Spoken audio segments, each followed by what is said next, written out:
What's up, everyone? We're going to be solving the fourth Ethernaut challenge today.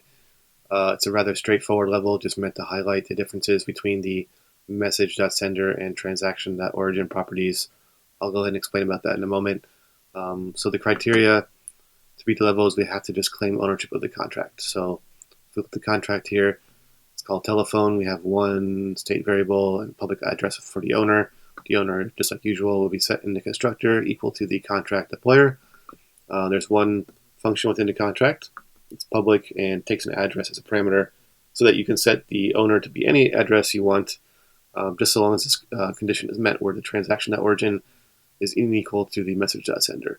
So message.sender itself will always be equal to the most immediate or most recent caller in any given call chain. So if you have a call chain where some wallet calls contract A, then contract A calls contract B, and then B calls C, then when you read message.sender from contract C, the address will be equal to contract B. And then if you read the message.sender contract B, message.sender will be equal to the address of contract A, and then A will be equal to the wallet that called the contract. So with transaction.origin, just like the name would imply, it's always equal to the very first caller in the call chain. So if you have the same exact call chain, even if you read transaction.origin from contract C, it'll still hold the value of the wallet that started the whole contract, the whole call chain. So that's another difference to keep in mind. Message.sender can be equal to a contract address or a wallet address, depending on who is the most recent or immediate caller. However, transaction.origin will always be an externally owned account, or in other words, always a wallet address. So to beat this level, we just need to basically make our own contract, and then when we call that contract from our wallet will be transaction.origin, but the contract will be message.sender. Therefore, the two won't be equal, and it will allow us to pass in our wallet address here to become the owner. So let's copy over this code, head on over to our development environment here, just paste this in, and then we're going to make our attack contracts. I'll just copy over the license and Solidity version. Then we can go ahead and make an interface called a telephone. Then let's paste over that function signature here. Within an interface, methods can only be declared as external, so we have to change that to get rid of the error. Now we can declare our attack contract. And all of the logic for this can be performed within the constructor. So it's only going to take one parameter, which is the address of the telephone address. I'll just call that target. And then because we already declared our interface, we can go ahead and cast that address to be of type telephone, which will then allow us to call that method we have put the signature for here. So we're going to call change owner. And because our own wallet is the one deploying this contract, that means the message.sender property will be equal to our wallet address. So we can pass that in here to change our wallet to be the owner of the telephone contract.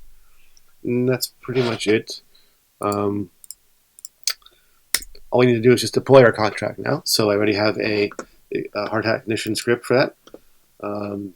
Basically, we're just going to be deploying our contract with this line of code and passing in the telephone instance address to the constructor right here. So I have to paste in the instance address here, this value here. So let's go ahead and go back to Ethernaut, open up the console, get the instance address, and paste it in. And while I'm at it, I'm also going to put it in a unit test file. So after we deploy the contract, we can go ahead and run this unit test just to make sure our wallet address here is equal to the owner of the telephone contract after we deploy our attack contract. So let's go ahead and deploy our attack contract. It'll be npx hardhat ignition deploy. Then we put the relative path to the deploy module.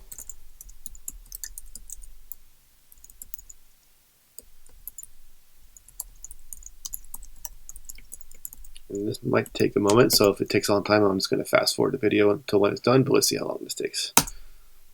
Oops, I actually forgot to put the network. It's very important to say which network you're deploying the contract to. So in our case, it's going to be Sepolia. Okay, here we go.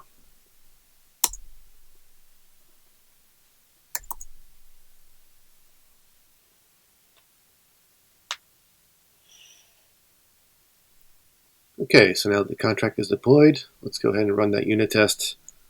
Since I already have the script declared in the package.json, I can just run this npm run test telephone script I made.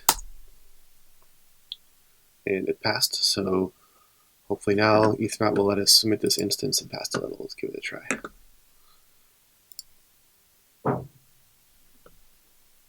Just going to spend a little bit of extra gas. Hopefully it'll go faster that way.